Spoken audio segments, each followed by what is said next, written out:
Crime has shown no signs of letting down, from an international sex trafficking racket to murders and the recent honey trapping case. Goa is seeing an unprecedented rise in crimes. Director General of Police Jaspal Singh said that the honey trapping case busted back in August is being handed over to the crime branch, considering the complicated nature of the case. The investigation will be led by SP Crime along with a battery of officers comprising mostly of women officers. देखिए because it was a complex case और इसमें क्योंकि interstate investigation भी की जाएगी और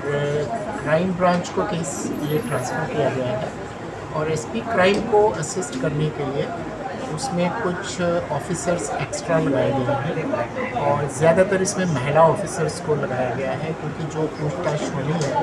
ज़्यादातर महिलाओं से भी होनी है और इसके पूरे रूट्स तक जाने के लिए इसमें बहुत इन डेप्थ इन्वेस्टिगेशन की ज़रूरत है जिस वजह से कुछ एक्स्ट्रा ऑफिसर्स को इस केसेस की इन्वेस्टिगेशन के लिए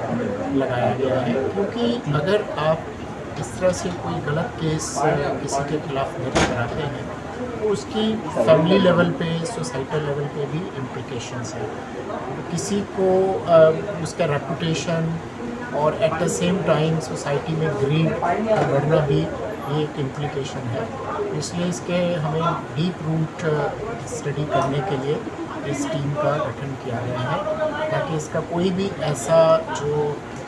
थ्रेड है इन्वेस्टिगेशन का वो अनटच्ड नहीं रहे। सर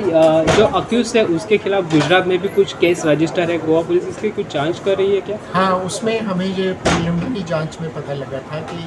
इन्हीं लोगों के खिलाफ गुजरात के अंदर भी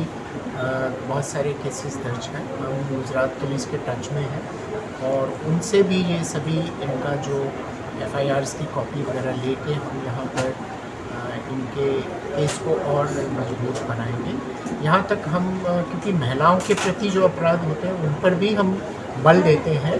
बट समटाइम्स कई बार हमें उसमें देखना पड़ता है कि कहीं ये किसी को बदनाम करने का तो नहीं है तो क्योंकि कुछ NGOs ने ये कहा था कि आपने इसमें SIT बना दी है तो ये SIT नहीं है इस केस को भी देखना ज़रूरी है ताकि किसी भी तरह से किसी के अगेंस्ट फॉल्स इम्प्लिकेशन नहीं होनी चाहिए उसकी बड़ी डीप रूटेड इम्प्लिकेशंस हैं कानून और व्यवस्था के लिए समाज के लिए और एक परिवार की यूनिटी के लिए। सर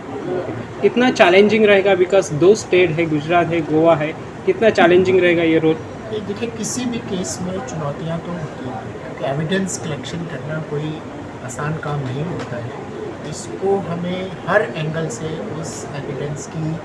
रेलेवेंस और एडमिसिबिलिटी को चेक करना होता है तो इसलिए इस तरह के केसेस में इन्वेस्टिगेशन कलेक्ट करना बिकॉज इसमें कोई साइंटिफिक या कोई फिज़िकल प्रूफ नहीं होता है बेसिकली स्टेटमेंट बेस्ड होता है तो क्योंकि इसमें पास्ट जो यहाँ एलिजिड विक्टिम्स हैं या जिन्होंने कंप्लेंट्स की है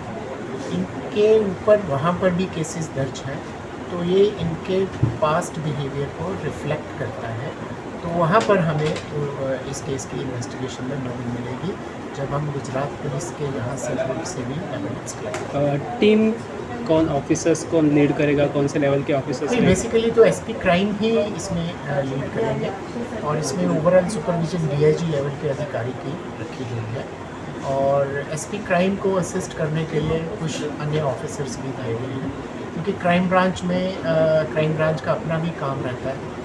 और वहाँ पर भी स्टाफ की थोड़ी कमी थी इसलिए ताकि इस केस में किसी तरह की कोई कमी पेशी नहीं रह जाए तो इसलिए इसको Vincent Rosario, Subhashish Govekar and Manisha Jadhav for Goa 365.